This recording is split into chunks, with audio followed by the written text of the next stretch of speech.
돌아와줘. 제발 돌아와줘. 내가 잘못했어. 미경아, 너 없이는 못 살겠다. 미안해요. 이제 저도 제 인생을 살고 싶어요. 노인복지관 앞 벤치에서 무릎 꿇고 있는 73세 박영수의 모습이 동네 사람들의 시선을 끌었습니다. 평생 자존심 하나로 살아온 남자가 이혼한 아내 앞에서 눈물을 흘리며 외치고 있었습니다. 하지만 미경은 차갑게 돌아섰습니다. 40년 만에 처음 듣는 남편의 진심 어린 고백이었지만 이미 늦어버린 후였죠. 그렇게 박영수는 평생의 동반자를 잃었습니다. 그것도 자신의 선택한 결정으로요. 박영수는 73년을 살면서 단 한 번도 후회라는 것을 해본 적이 없다고 자부했습니다. 대학을 나와 대기업에 입사하고 승진을 거듭해 임원까지 올랐으며 두 자녀를 훌륭하게 키워 사회의 일원으로 만들었죠. 누가 봐도 성공한 인생이었어요. 그래서 그날도 영수는 확신에 차 있었습니다. 미경아, 잠깐 앉아봐. 거실 소파에 앉아 TV를 보던 아내가 고개를 들었어요. 미경은 71세의 나이에도 여전히 단정한 모습이었습니다. 40년을 함께 살았지만 두 사람 사이에는 여전히 어색함이 흘렀죠. 언제부터인가 부부 사이에는 대화 대신 업무적인 전달 사항만 오갔거든요. 무슨 일이에요? 영수는 이미 준비해둔 서류를 테이블 위에 내려놓았습니다. 이혼 협의서였어요. 미경의 얼굴이 굳어지는 게 보였습니다. 이혼하자. 차분하고 단호한 목소리였어요. 영수는 이미 몇 달 전부터 계획했던 일이었거든요. 아이들도 다 독립했고 은퇴 후 퇴직금과 연금으로 충분히 각자 살 수 있었습니다. 더 이상 함께 있을 이유가 없다고 생각했죠.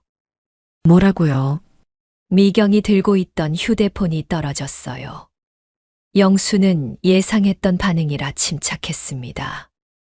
우리 이제 각자 살자. 40년이면 충분하지 않아? 이제 내 남은 인생은 내가 하고 싶은 대로 살고 싶어. 미경이 입을 벌렸다가 다물었습니다. 몇 번을 그렇게 반복하더니 겨우 목소리를 냈어요. 갑자기 왜 이런 말씀을 하세요? 갑자기가 아니야. 은퇴하고 나서 계속 생각해봤거든. 우리가 정말 부부인가 하고 말이야. 영수에게는 사실이었습니다. 회사에서 물러난 후 집에만 있다 보니 부부 관계가 적나라하게 보이기 시작했거든요. 아침에 일어나서 간단한 인사, 식사 시간에 나누는 형식적인 대화, 저녁 뉴스를 보며 주고받는 몇 마디. 그게 전부였어요. 사랑도 애정도 없는 그저 같은 공간에서 생활하는 동거인 같았습니다. 우리 언제부터 부부 같은 대화를 해봤나? 언제부터 서로에게 관심을 가져봤어? 그냥 습관적으로 같이 살고 있는 거 아닌가? 미경의 얼굴이 창백해졌어요. 하지만 영수는 이미 결심한 일이라 계속 말을 이어갔습니다. 나도 이제 73이야. 남은 시간이 얼마나 되겠어? 그 시간을 의미 없이 보내고 싶지 않아. 여행도 가고 싶고, 취미도 가져보고 싶고, 자유롭게 살고 싶어. 그런 건 저와 함께 해도 되는 거 아닌가요? 미경의 목소리가 떨렸습니다. 하지만 영수는 고개를 저었어요. 우리가 무슨 취미를 함께 할 수 있겠어? 미경이는 집안일이나 TV, 나는 독서나 바둑. 완전히 다르잖아. 억지로 맞춰가며 살 필요 없다고 생각해. 영수는 이미 마음을 정했다는 듯 일어섰습니다. 재산은 공평하게 나누자. 집은 미경이가 가져. 나는 작은 아파트 하나 구했어. 다음 주에 이사할 예정이야. 미경이 벌떡 일어섰어요. 그럼 저한테는 미리 상의도 없이 혼자 다 정하신 거예요? 상의해서 뭐해? 어차피 결론은 같을 텐데. 그렇게 영수는 미경을 뒤로 하고 서재로 들어갔습니다. 이제 새로운 인생을 시작할 수 있다는 안도감이 들었어요. 40년간의 결혼 생활이라는 짐을 내려놓은 기분이었거든요. 방 안에서 미경이 흐느끼는 소리가 들렸지만 영수는 신경 쓰지 않았습니다. 어차피 시간이 지나면 이해하게 될 거라고 생각했죠. 한편 거실에 혼자 남겨진 미경은 떨리는 손으로 이혼 협의서를 들여다보고 있었어요. 40년.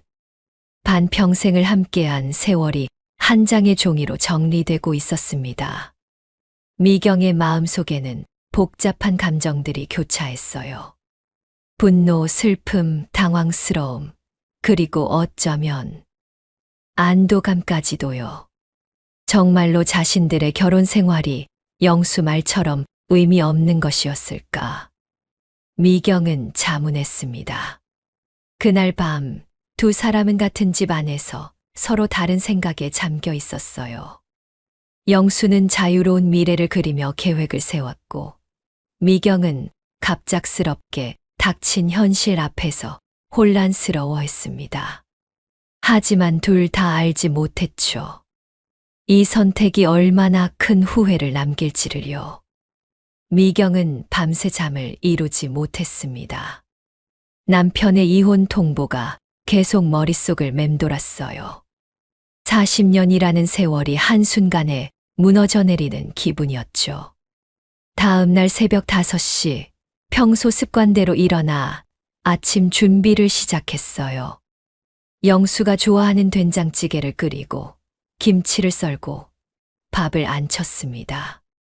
오랫동안 해온 일상이었거든요. 하지만 문득 멈춰섰어요. 이제 이런 일들이 무슨 의미가 있을까 싶었습니다. 영수는 평소보다 늦게 일어났어요. 어젯밤 서재에서 잠들었나 봅니다. 거실로 나온 그의 모습은 여전히 냉정했어요. 아침 차려놨어요. 응, 그래. 짧은 대화였습니다. 식탁에 마주 앉은 두 사람 사이에는 어색한 침묵만 흘렀어요. 영수는 신문을 보며 밥을 먹었고, 미경은 그런 남편을 바라보며 생각에 잠겼습니다. 정말로 우리 사이에는 아무것도 남지 않은 걸까요? 영수가 신문에서 눈을 떼고 미경을 봤어요. 뭐라고? 어제 말씀하신 거요. 정말 우리에게는 더 이상 함께할 이유가 없는 건가요? 영수는 잠시 망설이다가 고개를 끄덕였습니다. 솔직히 말해서 그래. 우리가 언제 마지막으로 진심 어린 대화를 나눠봤나? 언제 서로를 위해 뭔가를 해줬나? 미경은 가슴이 아팠어요. 영수의 말이 틀리지 않았거든요. 언제부터인가 그들의 대화는 일상적인 것들로만 채워져 있었습니다. 날씨, 뉴스, 자식들 이야기, 건강 이야기. 그뿐이었어요. 그럼 정말 헤어지는 게 맞는 건가요? 미경의 목소리가 떨렸습니다. 영수는 고개를 돌려 창밖을 봤어요. 여보도 생각해봐. 우리가 정말 행복한가? 아니면 그냥 익숙해서 함께 있었던 건가? 미경은 대답할 수 없었어요. 행복하냐고 묻는다면 확실하지 않았거든요. 그저 당연한 일상이라고 생각했을 뿐이었습니다. 그날 오후, 미경은 큰딸 수진에게 전화를 걸었어요. 수진아, 엄마야. 네, 엄마. 무슨 일이세요? 혹시 시간 되면 엄마 좀 만나러 올 수 있을까? 수진은 어머니 목소리의 이상함을 눈치챘습니다. 무슨 일 있으세요? 아프세요? 아니야. 그냥 얘기하고 싶은 게 있어서. 1시간 후 수진이가 집에 도착했어요. 평소 밝은 모습과 달리 풀이 죽어 있는 어머니를 보고 깜짝 놀랐습니다. 엄마, 정말 무슨 일이에요? 미경은 한참을 망설이다가 입을 열었어요. 아빠가 이혼하자고 하네. 수진의 눈이 커졌습니다. 네. 뭐라고요? 어제 갑자기 이혼 협의서를 내밀더라. 이제 각자 살자고. 미경은 어제 있었던 일을 차근차근 설명했어요. 수지는 믿을 수 없다는 표정이었습니다. 아빠가 정말 그런 말씀을 하셨어요? 40년을 함께 사신 분이. 그래. 남은 인생을 자유롭게 살고 싶다고 하시더라. 수진이는 화가 났어요. 말도 안 돼요. 제가 아빠한테 가서 따져볼게요. 하지만 미경이 손을 저었습니다. 됐어. 아빠 마음이 그런데 어쩌겠니? 엄마, 그럼 어떻게 하실 거예요? 미경은 깊은 한숨을 쉬었어요. 모르겠다. 어떻게 해야 할지. 그날 밤 미경은 오랫동안 생각했습니다. 영수의 말이 맞는 걸까요? 정말 그들에게는 더 이상 함께할 이유가 없는 걸까요? 40년을 되돌아봤어요. 신혼 시절의 설렘, 아이들을 키우느라 바빴던 시간들, 영수가 승진하며 바빠질 때의 외로움, 아이들이 독립한 후의 공허함, 모든 것이 지나가 버린 꿈 같았습니다. 언제부터인가 미경도 영수와의 대화에서 재미를 찾지 못했어요. 그저 형식적으로 하는 대화였죠. 함께 웃은 기억도, 함께 공감한 것도 가물가물했습니다. 어쩌면 영수가 옳은 건지도 모르겠다고 생각했어요. 다음 날 아침, 미경은 영수에게 말했습니다. 알았어요. 이혼해요. 영수가 놀란 표정을 지었어요.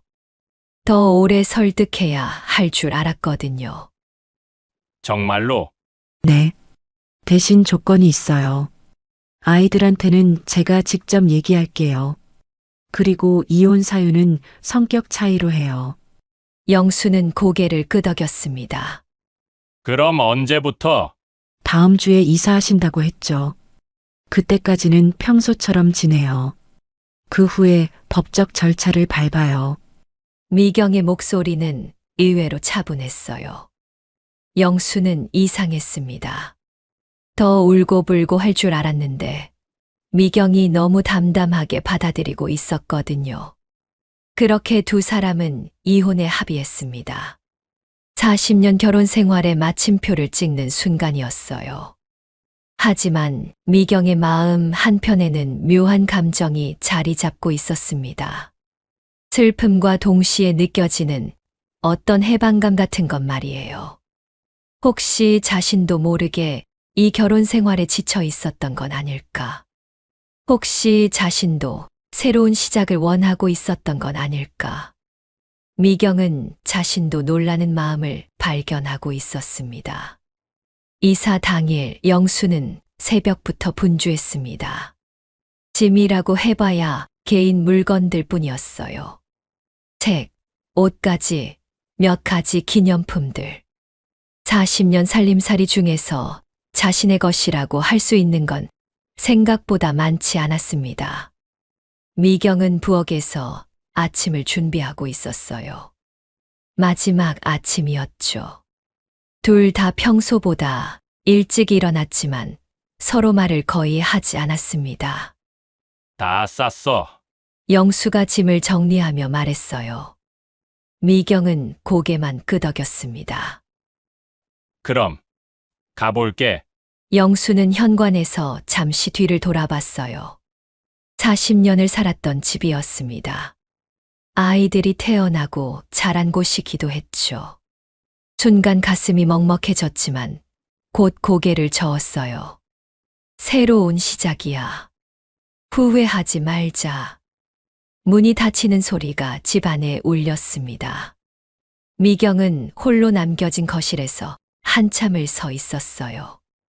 영수의 새 거처는 역 근처 소형 아파트였습니다. 24평 투룸이었죠. 큰 집에 비하면 비좁았지만 혼자 살기에는 충분했어요. 이제 진짜 자유다. 영수는 짐을 풀며 혼잣말을 했습니다. 이제 누구에게 눈치 볼 필요도 없고 하고 싶은 것을 마음대로 할 수 있었어요. 늦게 자고 늦게 일어나도 되고 원하는 걸 먹어도 되고 TV 채널도 마음대로 돌릴 수 있었습니다. 첫 주는 정말 좋았어요. 아침에 일어나서 산책을 나가고 오후에는 동네 도서관에서 책을 읽었습니다. 저녁에는 혼술을 하며 TV를 봤어요. 누구의 간섭도 받지 않는 생활이었죠. 한편 미경도 변화를 시작했습니다. 영수가 떠난 후 집이 너무 조용해서 적응하기 어려웠지만 점차 자신만의 리듬을 찾아갔어요. 첫 번째 변화는 방 정리였습니다. 영수가 쓰던 서재를 치웠어요. 오랫동안 만지지 않았던 피아노를 그 자리에 놓았습니다. 젊은 시절 잠깐 배웠던 피아노였죠. 두 번째는 외출이었어요. 40년간 집에만 있었던 미경이 동네 노인복지관에 등록했습니다. 요가 강습과 서예 강습이었어요. 처음엔 어색했습니다. 오랫동안 사람들과 어울려 본 적이 없었거든요. 하지만 비슷한 나이의 여성들과 이야기를 나누다 보니 생각보다 재미있었어요. 영수는 한 달 정도 지나자 약간의 변화를 느꼈습니다. 처음에 해방감이 조금씩 시들해지기 시작했어요. 아침에 일어나면 할 일이 별로 없었습니다. 산책, 독서, TV 시청. 그게 전부였어요. 집에 돌아와도 맞아줄 사람이 없었고, 저녁을 혼자 먹는 것도 점점 쓸쓸해졌습니다. 무엇보다 대화할 상대가 없었어요.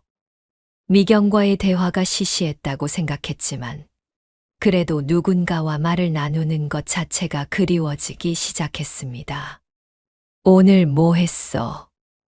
혼자 중얼거리며 답을 기다려봤지만, 당연히 대답은 없었어요. 반면 미경은 점점 활기를 되찾고 있었습니다. 노인복지관에서 만난 친구들과 함께 나들이를 다니기도 했어요. 오랫동안 잊고 있었던 즐거움이었습니다. 어머님, 서예 정말 잘하시네요. 소질이 있으세요. 감사해요. 선생님이 워낙 잘 가르쳐 주셔서 미경은 환하게 웃었습니다. 언제 마지막으로 이렇게 웃어봤는지 기억나지 않을 정도였어요. 저희 다음 주에 등산 가는데 같이 가실래요? 등산이요. 저는 그런 거 한 번도 괜찮아요. 다들 초보예요. 가벼운 산이니까 부담 갖지 마세요. 미경은 망설였습니다. 영수와 함께 살 때는 상상도 할 수 없는 일이었어요.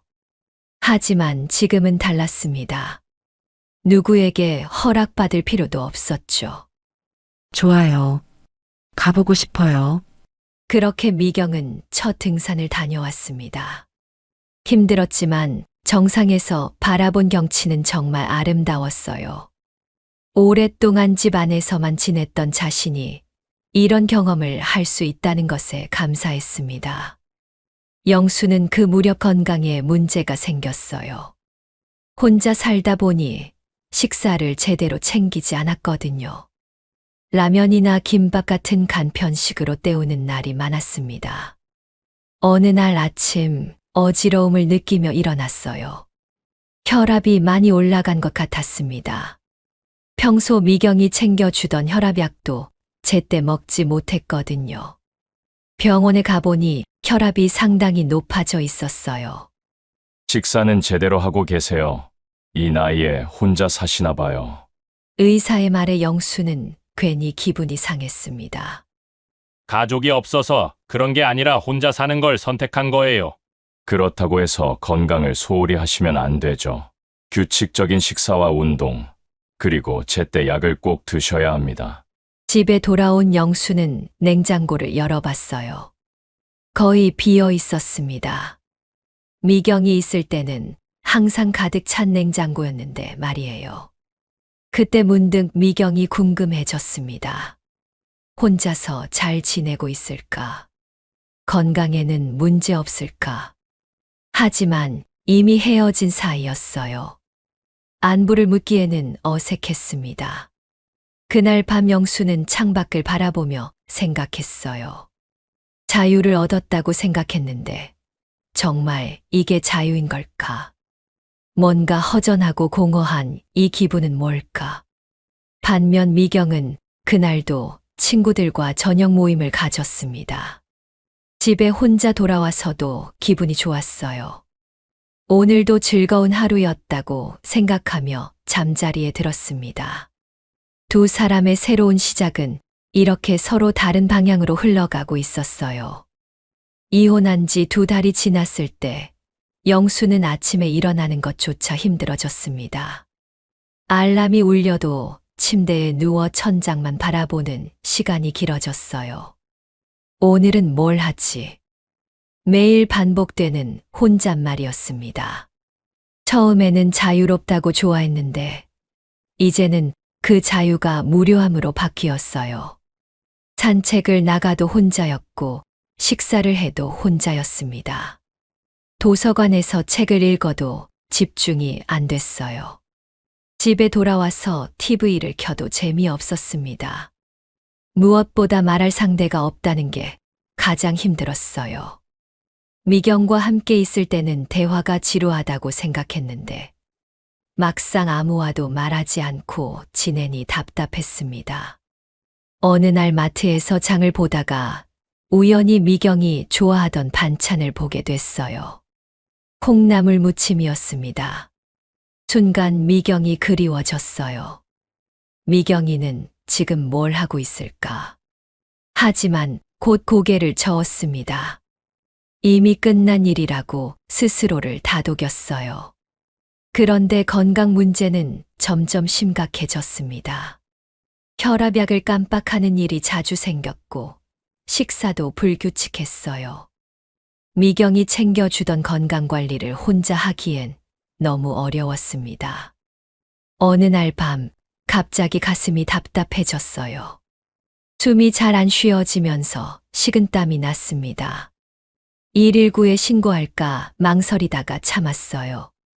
혼자 응급실에 가는 게 너무 초라해 보였거든요. 다행히 증상은 몇 시간 후 가라앉았지만 영수는 크게 충격을 받았습니다. 만약 정말 큰 일이 생겼다면 어떻게 됐을까? 아무도 모르는 채로 쓰러져 있었을지도 모르는 일이었어요. 그때 문득 미경이 생각났습니다. 함께 살 때는 당연하게 여겼던 것들이었어요. 아플 때 걱정해주고, 약 챙겨주고, 병원에 함께 가주는 것들 말이에요. 영수는 핸드폰을 꺼내 미경의 번호를 찾았습니다. 하지만 통화 버튼을 누르지는 못했어요. 뭐라고 말해야 할지 모르겠더라고요. 한편 같은 시각, 미경은 친구들과 늦은 저녁을 마치고 집에 돌아왔어요. 오늘은 노인복지관 친구들과 함께 연극을 보러 갔었습니다. 정말 재미있었어요. 오랫동안 연극 같은 건 본 적이 없었는데 미경은 기분이 좋았어요. 새로운 경험들이 계속 이어지고 있었거든요. 영수와 함께 있을 때는 상상도 못했던 일들이었습니다. 하지만 집에 혼자 들어오면 때때로 공허함을 느꼈어요. 오늘 있었던 일들을 누군가와 나누고 싶었지만 들어줄 사람이 없었거든요. 아이들과는 일주일에 1번 정도 안부 전화를 했지만 매일 있는 소소한 일들까지 얘기하기는 어려웠어요. 그런데 며칠 후 미경에게 뜻밖의 소식이 들려왔습니다. 엄마 아빠가 병원에 입원하셨대요. 큰딸 수진에게서 온 전화였어요. 뭐라고? 무슨 일인데? 정확히는 모르겠는데 응급실에 실려가셨다가 검사받고 계신다고 해요. 고혈압으로 쓰러지신 것 같아요. 미경의 가슴이 철렁했습니다. 혈압약을 제때 안 먹었나 보네. 본인이 얼마나 건망증이 심한데. 나도 가봐야겠어. 엄마, 굳이 그러실 필요 없어요. 이미 헤어지신 사이잖아요. 하지만 미경은 이미 마음을 정했어요. 40년을 함께 산 사이인데 아픈데 그냥 있을 수는 없었죠. 병원에 도착했을 때 영수는 병실 침대에 누워 있었습니다. 평소보다 많이 야위어 보였어요. 미경을 보자 영수는 깜짝 놀랐습니다. 왜 여기 왔어? 수진이가 연락해서요. 많이 아프세요. 영수는 괜히 민망했어요. 혼자 잘 살 수 있다고 했는데 결국 병원에 실려온 모습을 보이게 됐거든요. 별거 아니야. 그냥 혈압이 좀 올라가서. 혈압약은 제때 드셨어요. 영수는 대답하지 못했어요. 사실 며칠째 깜빡하고 있었거든요. 미경은 한숨을 쉬었습니다. 식사는 어떻게 하고 계세요? 그냥 대충. 미경이 고개를 저었어요. 예상했던 일이었습니다. 퇴원하시면 당분간 건강관리 좀 신경 쓰세요. 이 나이에 혼자 사시려면 더 조심하셔야 해요. 영수는 미경의 걱정 어린 목소리에 마음이 복잡해졌어요. 이혼했지만 여전히 자신을 챙겨주는 미경이 고마웠습니다. 고마워. 그런데 미경이는 어떻게 지내? 잘 지내요. 요즘 노인복지관도 다니고 친구들도 생겼어요. 영수는 의외였어요. 미경이 이렇게 활발하게 지낼 줄 몰랐거든요. 그래. 그럼 됐고. 하지만 속으로는 복잡한 감정이 들었습니다. 자신은 혼자 사는 게 이렇게 힘든데 미경은 오히려 더 행복해 보였거든요. 미경은 잠시 머물다가 돌아갔어요. 영수는 그런 미경의 뒷모습을 바라보며 생각했습니다. 정말 이혼이 잘한 일이었을까? 그날 밤 영수는 잠들지 못했어요. 병원 침대에 누워 지난 몇 달을 돌아봤습니다. 자유를 얻었다고 생각했는데 실제로는 외로움과 무력감만 커져가고 있었어요. 반면 미경은 새로운 삶에 적응하며 활기차게 살고 있었습니다.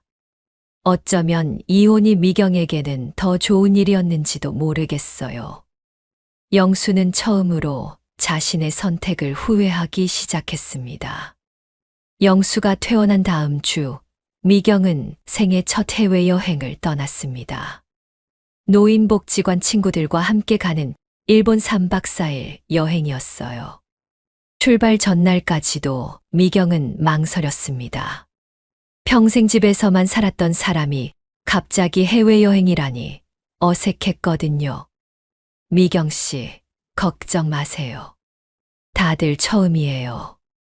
함께 가니까 무서울 게 없어요. 친구들의 격려에 미경은 용기를 냈습니다. 영수와 함께 있을 때는 꿈도 꿀 수 없었던 일이었어요. 여행은 사치라고 생각하던 영수 때문에 신혼여행 이후로 한 번도 여행다운 여행을 해본 적이 없었거든요. 공항에서 비행기를 타는 것부터가 큰 모험이었어요. 40년 만에 타보는 비행기였습니다. 이륙할 때의 떨림, 창밖으로 보이는 구름들, 모든 게 신기했어요. 일본에서 미경은 마치 새로운 사람이 된 것 같았습니다. 온천에도 들어가고 현지 음식도 맛보고 쇼핑도 했어요. 특히 기모노를 입고 사진을 찍었을 때는 정말 행복했습니다. 이렇게 예쁜 곳이 있다니 정말 꿈만 같아요. 미경의 얼굴에는 환한 미소가 피어 있었어요. 함께 간 친구들도 미경의 변화를 놀라워했습니다. 미경 씨, 요즘 정말 밝아지셨어요. 처음 노인복지관에 오셨을 때와는 완전히 달라요. 그래요. 저도 이런 제가 신기해요. 사실 처음 복지관에 왔을 때 미경은 위축되어 있었어요. 오랫동안 집에서만 지내다 보니 사람들과 어울리는 것도 어색했거든요. 하지만 이제는 달랐습니다. 자신감도 생기고 적극적으로 변했어요. 여행에서 돌아온 미경은 더욱 활발해졌습니다. 노인복지관 수업도 늘렸고 새로운 동호회에도 가입했어요. 한편 영수는 퇴원 후 더욱 우울해졌어요. 병원을 다녀온 충격이 컸거든요. 혼자 사는 것이 이렇게 위험할 줄 몰랐습니다. 건강 관리를 위해 규칙적인 생활을 하려고 노력했지만 쉽지 않았어요. 아침에 일어나는 것부터 힘들었고 식사 준비도 귀찮았습니다. 라면이나 편의점에서 산 음식으로 끼니를 때우거나 거르는 경우도 많았습니다. 미경이 해주던 따뜻한 집밥이 그리웠지만 인정하고 싶지 않았습니다. 이런 생활이 계속되다 보니 체중도 빠지고 기력도 떨어졌어요. 예전에 즐겨 하던 독서도 집중이 안 됐습니다. 어느 날 동네에서 미경을 우연히 마주쳤어요. 그런데 미경의 모습이 예전과 많이 달랐습니다. 옷차림도 밝아졌고 표정도 활기찼어요. 미경아, 영수가 먼저 인사했습니다. 미경도 놀란 표정으로 영수를 봤어요. 어머, 영수 씨. 어떻게 이쪽에? 그냥 산책하다가 영수는 미경을 유심히 봤습니다. 확실히 예전보다 밝아 보였어요.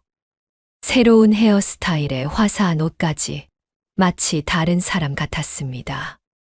많이 변했네. 네. 요즘 이것저것 해보고 있어요. 노인복지관도 다니고 친구들도 만나고. 영수는 복잡한 기분이었어요.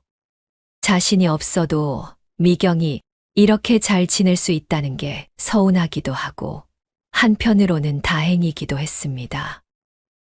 그래. 잘 됐네. 영수 씨는 어떻게 지내세요? 건강은 괜찮으시고. 미경의 관심에 영수는 괜히 자존심이 상했어요. 자신은 혼자 사는 게 이렇게 힘든데 미경은 오히려 더 행복해 보였거든요. 잘 지내고 있어. 자유롭게. 그렇게 말해놓고도 영수는 허탈했습니다. 정말 자유로웠다면 이렇게 초라한 기분이 들까요? 그럼 저 먼저 가볼게요. 친구들이 기다리고 있어서. 어디 가는데? 독서 모임이에요. 한 달에 한 권씩 책을 읽고 토론하는 모임이거든요. 영수는 놀랐어요. 미경이 독서 모임에 참여한다니 상상도 못했던 일이었습니다. 재미있어. 처음엔 어려웠는데 지금은 정말 재미있어요. 다른 사람들의 생각도 듣고 제 의견도 나누고 이런 걸 왜 진작 안 해봤나 싶어요. 미경의 말을 들으며 영수는 묘한 기분이 들었어요. 40년을 함께 살면서도 미경의 이런 모습을 본 적이 없었거든요. 그럼 정말 가봐야겠어요. 미경이 손을 흔들며 떠나갔습니다. 영수는 그런 미경의 뒷모습을 한참 바라봤어요. 집에 돌아온 영수는 텅 빈 거실에 앉아 생각했습니다. 미경이 이렇게 활기차게 살 수 있는 사람이었나. 함께 있을 때는 전혀 몰랐던 모습이었어요. 그동안 미경이 집에서만 지내며 자신을 뒷바라지하는 게 당연하다고 생각했는데 알고 보니 미경에게도 이런 면이 있었던 거예요. 영수는 자신이 미경의 가능성을 막고 있었던 건 아닌가 하는 생각이 들었습니다.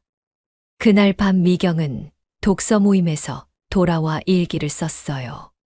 이혼 후 시작한 새로운 습관이었습니다. 오늘 영수 씨를 만났다.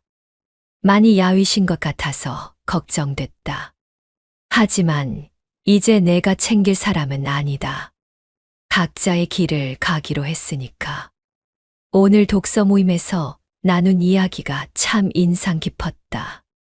인생의 후반기야말로 진짜 자신을 위한 시간이라는 말. 정말 그런 것 같다. 미경은 펜을 내려놓고 창밖을 봤어요. 40년간 남편과 자식들을 위해 살았던 시간들이 떠올랐습니다.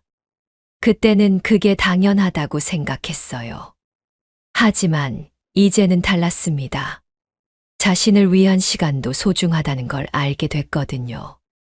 미경을 마주친 지 일주일 후 영수는 우연히 미경의 또 다른 모습을 보게 됐습니다. 병원에서 정기검진을 받고 나오는 길이었어요. 버스 정류장에서 기다리고 있는데 맞은편에서 웃음소리가 들려왔습니다. 고개를 돌려보니 미경이 몇 명의 여성들과 함께 걸어오고 있었어요. 아, 정말 재미있었어요. 다음에도 또 가요. 미경의 목소리였습니다. 영수는 자신도 모르게 몸을 숨겼어요. 미경의 모습을 자세히 보고 싶었거든요. 미경 씨, 요즘 정말 젊어지신 것 같아요. 표정도 그렇고 말투도 그렇고. 그래요. 저도 이런 제가 신기해요. 이렇게 활발한 사람이었나 싶어서. 미경이 환하게 웃었습니다. 영수는 그런 미경을 본 적이 있었나 기억을 더듬어 봤어요. 40년을 함께 살았는데도 이렇게 밝게 웃는 모습은 기억나지 않았습니다. 친구들과 헤어진 후 미경은 홀로 버스를 타고 갔어요. 영수는 그런 미경을 바라보며 충격을 받았습니다. 저게 정말 내가 알던 미경인가?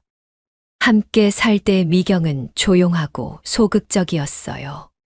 집안일에만 신경 쓰고 자신의 의견보다는 남편과 자식들의 뜻을 따르는 사람이었습니다. 그런데 지금의 미경은 완전히 다른 사람 같았어요. 집에 돌아온 영수는 책상 서랍을 열었습니다. 그 안에는 결혼 앨범이 들어 있었어요. 이사할 때 가져온 몇 안 되는 추억의 물건 중 하나였습니다. 앨범을 펼쳐보니 젊은 시절의 미경이 나와 있었어요. 20대의 미경은 정말 아름다웠습니다. 그런데 사진 속 미경의 표정을 자세히 보니 뭔가 아쉬운 느낌이 들었어요. 신혼 시절 사진들을 넘겨보는데 미경의 미소가 점점 작아지는 것 같았습니다. 아이들이 태어난 후의 사진들에서는 미경이 늘 피곤해 보였어요. 그때 영수는 깨달았습니다. 미경이 언제부터 웃음을 잃었는지를요. 결혼 초기에는 분명히 밝은 모습이었는데 언제부터인가 조용해지고 소극적으로 변했어요. 자신의 꿈이나 취미보다는 가족을 위해서만 사는 사람이 됐습니다. 영수는 자신을 돌아봤어요. 혹시 자신이 미경의 변화에 영향을 준 건 아닐까요? 생각해보니 결혼 후 영수는 미경에게 많은 것을 요구했어요. 집안일은 물론이고 아이들 뒷바라지, 시댁 관계까지. 미경의 개인적인 취미나 관심사에는 별로 신경 쓰지 않았습니다. 미경이 가끔 취미 생활을 하고 싶다고 했을 때도 영수는 시큰둥했어요. 집안일도 바쁜데 무슨 취미야. 그런 건 나중에 해도 되잖아. 아이들이 클 때까지만 참아. 그 다음에 하고 싶은 거 다 해. 하지만 그 나중에는 영원히 오지 않았습니다. 아이들이 커도 다른 핑계가 생겼고 미경은 점점 자신의 꿈을 포기해 갔어요. 영수는 가슴이 아팠습니다. 지금 보니 미경이 얼마나 많은 것을 포기하며 살았는지 알겠어요. 그 다음 날 영수는 큰딸 수진에게 전화를 걸었습니다. 수진아, 아빠야. 네, 아빠. 어떻게 지내세요? 그런데 엄마는 어떻게 지내니? 수진은 잠시 말을 멈췄어요. 엄마요. 요즘 정말 밝게 지내세요. 거의 매일 뭔가 하고 계시더라고요. 노인복지관도 다니시고 친구들도 만나시고 책도 읽으시고. 아, 얼마 전에는 여행도 다녀오셨어요. 여행. 영수는 놀랐어요. 미경이 여행을 갔다니. 일본으로 3박 4일 다녀오셨어요. 정말 좋아하시더라고요. 사진도 엄청 많이 찍어 오시고. 수진의 말을 들으며 영수는 복잡한 기분이었어요. 엄마가 그렇게 활발한 사람이었나? 아빠는 몰랐겠지만 엄마는 원래 활발한 성격이셨어요. 제가 어릴 때 기억으로는 노래도 잘 부르시고 춤도 추시고 그러셨거든요. 그런데 언제부터인가 조용해지셨죠. 아마 가정일 때문에 바쁘셔서 그랬던 것 같아요. 수진의 말에 영수는 더욱 마음이 무거워졌습니다. 그날 저녁 영수는 혼자 소주 한잔하며 생각했어요. 자신이 얼마나 이기적이었는지 깨닫게 됐습니다. 40년간 미경은 자신과 아이들을 위해 모든 것을 희생했어요. 자신의 꿈도, 취미도, 친구들도 포기하며 가족을 위해 살았습니다. 그런데 자신은 그런 미경의 희생을 당연하게 여겼어요. 더 충격적인 건 이혼 후 미경이 이렇게 행복해한다는 사실이었습니다. 마치 오랫동안 억눌려 있던 것에서 해방된 것처럼요. 혹시 미경에게는 자신이 족쇄 같은 존재였던 건 아닐까? 자유를 막는 장벽이었던 건 아닐까? 영수는 자신이 저지른 실수의 크기를 깨닫기 시작했습니다. 이혼을 요구한 것도 실수였지만 더 큰 실수는 40년간 미경의 마음을 이해하지 못했던 것이었어요. 진정한 부부라면 서로의 꿈을 응원해 줬어야 하는데 자신은 미경의 가능성을 묻어버렸던 거예요. 그날 밤 영수는 오랜만에 눈물을 흘렸습니다. 후회의 눈물이었어요. 영수는 며칠 밤을 뜬 눈으로 지새웠습니다. 미경에 대한 후회와 그리움이 밀려왔어요. 이제야 깨달았지만 너무 늦은 것 같았습니다. 하지만 포기할 수는 없었어요. 어떻게든 미경에게 자신의 마음을 전해야겠다고 생각했습니다. 처음에는 전화를 걸어볼까 했지만 전화로는 진심이 전해지지 않을 것 같았어요. 직접 만나서 얘기하기로 결심했습니다. 영수는 미경이 자주 가는 노인복지관 앞에서 기다렸어요. 서의 수업이 끝나는 시간을 알아봤거든요. 오후 3시 노인복지관에서 사람들이 나오기 시작했습니다. 미경도 친구들과 함께 나왔어요. 여전히 밝은 표정이었습니다. 미경아, 영수가 다가가자 미경은 깜짝 놀랐어요. 영수 씨, 어떻게 여기에? 할 얘기가 있어서 잠깐 시간 좀 내줄 수 있을까? 미경은 친구들과 헤어진 후 영수와 함께 근처 카페에 앉았습니다. 어색한 침묵이 흘렀어요. 무슨 얘기인지 먼저 말씀해 보세요. 영수는 한참을 망설이다가 입을 열었습니다. 미경아, 내가 잘못했어. 갑작스러운 사과에 미경은 당황했어요. 뭐가요? 이혼한 것도 그렇고 그동안 미경이한테 못했던 것들 말이야. 영수의 목소리가 떨렸습니다. 우리 다시 시작할 수 없을까? 미경은 놀란 표정으로 영수를 봤어요. 예상하지 못했던 말이었습니다. 영수 씨, 갑자기 왜 이런 말씀을? 혼자 살아보니까 알겠더라. 내가 얼마나 미경이에게 의존하고 있었는지, 그리고 미경이가 나를 위해 얼마나 많은 걸 희생했는지도. 영수는 지난 며칠간 깨달은 것들을 털어놓았어요. 미경이 꿈을 포기하며 가족을 위해 살았던 것, 자신이 그런 희생을 당연하게 여겼던 것, 그리고 지금 혼자 사는 것이 얼마나 힘든지에 대해서요. 미경은 조용히 들었습니다. 영수의 진심 어린 사과였어요. 40년 만에 처음 듣는 말들이었습니다. 이제라도 늦지 않았어. 우리 다시 함께 살자.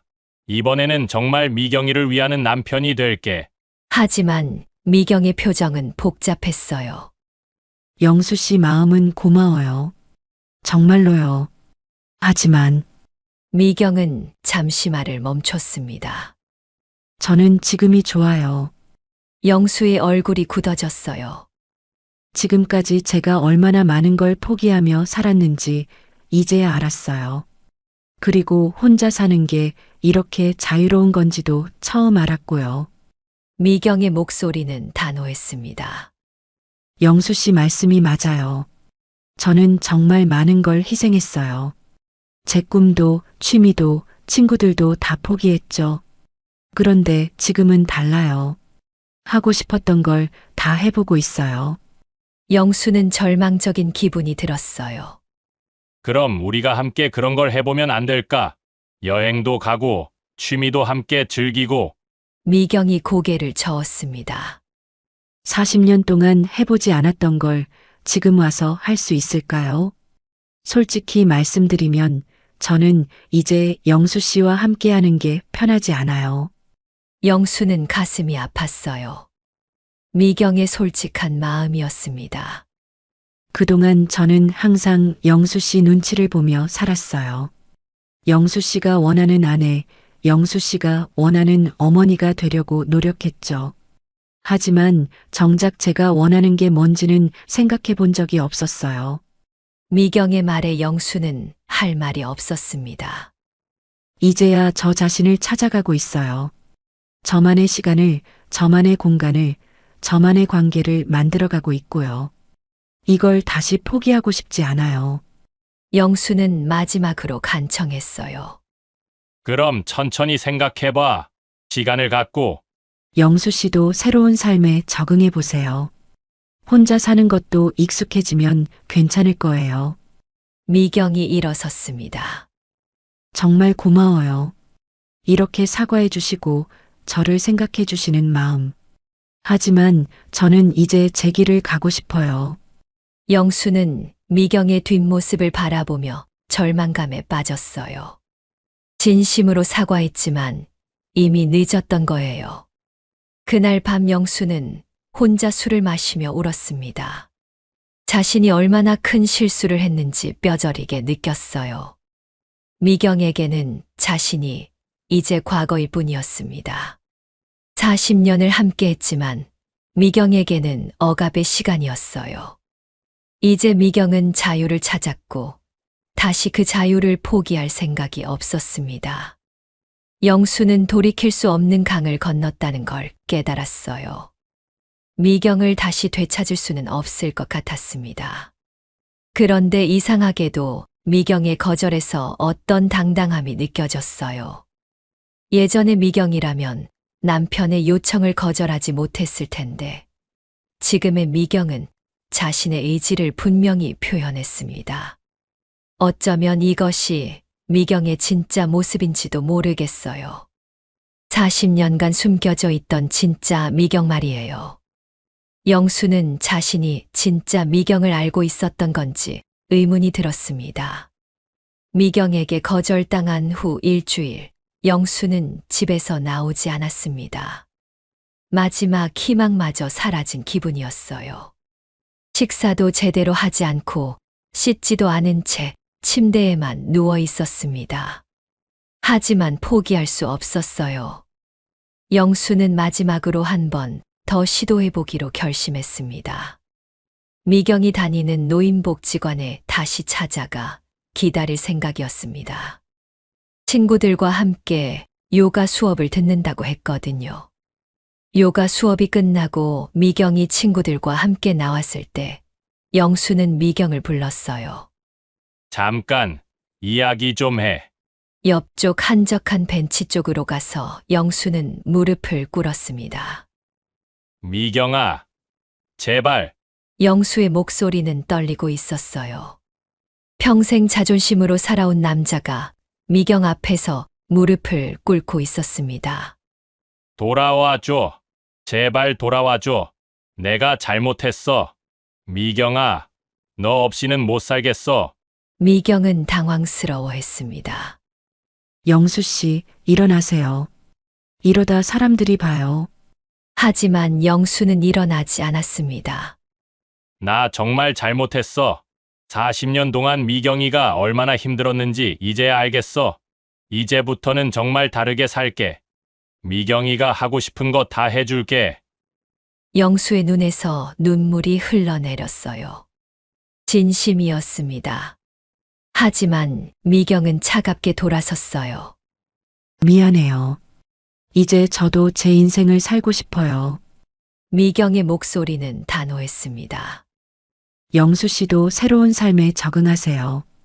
저처럼 자유롭게 사시면 되잖아요. 그렇게 미경은 떠났습니다. 영수는 무릎을 꿇은 채로 한참을 그 자리에 앉아 있었어요. 주변 사람들의 시선이 따가웠지만 영수는 일어날 힘이 없었습니다. 정말로 모든 것이 끝났다는 걸 깨달았거든요. 집에 돌아온 영수는 며칠 동안 넋이 나간 사람처럼 지냈습니다. 미경을 되찾을 수 있다는 마지막 희망까지 사라져버렸어요. 그때 둘째 아들 민호가 찾아왔습니다. 아버지 괜찮으세요? 민호는 영수의 초라한 모습을 보고 깜짝 놀랐어요. 며칠 동안 씻지 않아 수염이 덥수룩하고 옷도 며칠째 같은 걸 입고 있었습니다. 노인복지관에서 있었던 일 들었어요. 왜 그런 식으로 하셨어요? 영수는 대답하지 못했어요. 자존심도 체면도 다 버리고 매달렸지만 결국 실패했거든요. 아버지가 먼저 이혼하자고 하신 거 아니에요. 그런데 왜 지금 와서? 민호의 말에 영수는 더욱 괴로워졌습니다. 내가 정말 바보였구나. 영수는 처음으로 자신의 잘못을 인정했어요. 40년 동안 내 엄마가 얼마나 희생했는지 몰랐어. 덕분에 내가 편하게 살 수 있었는데 그걸 당연하게 생각했지. 민호도 복잡한 심정이었어요. 부모님의 이혼 소식을 들었을 때는 아버지를 원망했었거든요. 하지만 지금의 아버지를 보니 안쓰럽기도 했습니다. 이제라도 깨달으신 거면 다행이에요. 하지만 엄마도 생각해 보세요. 이제 엄마는 행복하세요. 민호의 말이 맞았어요. 미경은 정말 행복해 보였습니다. 40년 만에 찾은 자유를 만끽하고 있었어요. 그날 밤 영수는 오랫동안 생각했습니다. 미경을 되찾으려는 건 결국 자신의 이기심이었을까요? 진정으로 미경을 사랑한다면 미경의 행복을 빌어줘야 하는 게 아닐까요? 일주일 후 영수는 미경에게 마지막 편지를 썼습니다. 미경아, 마지막으로 편지를 쓴다. 그동안 정말 미안했다. 40년 동안 너를 제대로 사랑하지 못해서, 너의 꿈을 묻어버려서, 너를 당연하게 여겨서. 이제야 깨달았지만 너무 늦었다. 너는 지금이 행복하다고 했지. 정말 다행이다. 앞으로도 계속 행복하게 살아라. 나는 혼자서라도 남은 인생을 의미 있게 살아보겠다. 미안하고 고맙다. 편지를 보낸 후 영수는 조금씩 현실을 받아들이기 시작했습니다. 미경은 이제 돌아오지 않을 거예요. 그리고 그게 미경에게는 더 좋은 일일지도 모르겠어요. 영수는 천천히 혼자 사는 법을 배워나갔습니다. 요리도 해보고 청소도 하고 규칙적으로 운동도 시작했어요. 처음엔 어색했지만 점점 익숙해졌습니다. 몇 달 후 영수는 노인복지관에서 봉사활동을 시작했어요. 혼자 있으면 자꾸 후회와 그리움에 빠지게 되니까 다른 사람들을 도우며 시간을 보내기로 한 거예요. 봉사활동을 하면서 영수는 많은 것을 배웠습니다. 자신보다 더 어려운 상황에 있는 사람들이 많다는 것, 그리고 남을 도우는 것이 얼마나 보람 있는 일인지도 알게 됐어요. 어느 날 복지관에서 미경을 우연히 만났습니다. 미경도 봉사활동을 하러 온 거였어요. 미경아, 영수 씨, 두 사람은 잠시 어색한 침묵에 빠졌어요. 몇 달 만에 보는 얼굴이었습니다. 봉사활동 하시는군요. 응, 혼자 있으니까 심심해서. 미경은 영수의 달라진 모습을 봤어요. 예전보다 차분해 보였고 뭔가 성숙해진 느낌이었습니다. 편지 잘 받았어요. 고마웠어요. 영수는 고개를 끄덕였습니다. 미경이가 행복하면 된 거야. 내가 너무 이기적이었지. 그날 이후로도 두 사람은 가끔 노인복지관에서 마주쳤어요. 어색하긴 했지만 서로를 원망하지는 않았습니다. 미경은 여전히 활발하게 자신의 삶을 살아가고 있었고, 영수는 천천히 혼자 사는 법을 배워가고 있었어요. 영수는 이제 알았습니다.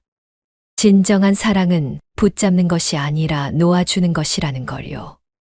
그리고 40년이라는 시간이 무너진 것이 아니라 그 시간 속에서 각자가 성장할 수 있는 기회였다는 것도요. 비록 함께하지는 못하지만 영수는 미경의 행복을 진심으로 빌어주었습니다. 그것이 자신이 할 수 있는 마지막 사랑의 표현이었어요. 남겨진 후회는 크지만 영수는 그 후회를 바탕으로 남은 인생을 더 의미 있게 살아가려고 했습니다. 늦었지만 진정한 인생을 알아가는 과정이었습니다. 여러분은 어떠신가요? 함께여서 행복하신가요? 댓글로 의견 남겨주시면 감사하겠습니다. 구독과 좋아요는 제게 큰 힘이 됩니다.